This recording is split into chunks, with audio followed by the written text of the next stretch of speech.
रानीपुर में अजीम सूफ़ी बुजुर्ग अफ्ताज़बान शायर हज़रत सचल सरमस जे सालियानो उर्स मुबारक सुभाणे खां शुरू।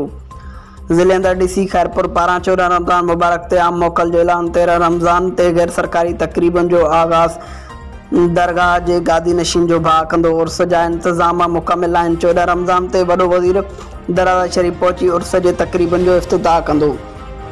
डीसी खैरपुर जे सचल ते हाज़िरी इंतज़ामनि जो जाइज़ो वरितो। तज़ीम सूफ़ी बुजुर्ग हफ़्तज़बान शायर हज़रत सचल सरमस जे 201 उर्स मुबारक खे हिकु ॾींहुं बचियो आहे। 13 रमज़ान मुबारक ते सुभाणे गैर सरकारी तकरीबन जो इफ्तिताह। दरगाह जे गादी नशीन जो भाउ ख्वाजा नज़रुल हक़ फारूकी दरगाह खे सुबुह जो अर्के गुलाब सां गुसल मुबारक ॾींदा, जंहिं बाद अलम पाक जी बैरक तब्दील कई वेंदी।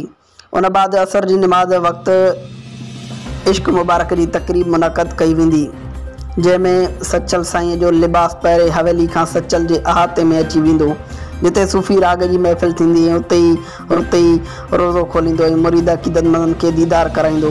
जंहिं बाद राति जो संदसि जे हवेली जे अहाते में सूफ़ी राग जी महफ़िल थींदी, जंहिंमें मक़ामी सूफ़ी रागी सचल साईं जो कलाम ॻाईंदा।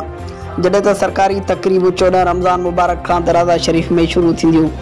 उन खां अॻु में डीसी खैरपुर पारां ज़िले में आम मोकल जो नोटिफिकेशन जारी करे छॾियो आहे। जॾहिं त दरगाह शरीफ़ ते हलंदड़ तयारियुनि जे हवाले सां डीसी खैरपुर सैफ़ुल्लाह आबड़ो दरगाह शरीफ़ पहुची दरगाह ते हाज़िरी भरे इंतज़ामनि जो जाइज़ो वरितो। उन मौक़े ते हुननि चयो त इंतज़ाम मुकमिल थी विया आहिनि ऐं उर्स जे तकरीबन जो इफ्तिताह वॾो वज़ीर सैयद मुराद अली शाह 14 रमज़ान ते दरगाह शरीफ़ पहुची दरगाह ते चादर चाढ़े कंदो। जॾहिं त रहियल कम ॿिनि ॾींहंनि अंदरि मुकमिल थी वेंदा ऐं दरगाह खे कुंवार जीअं पिणु सजायो वेंदो।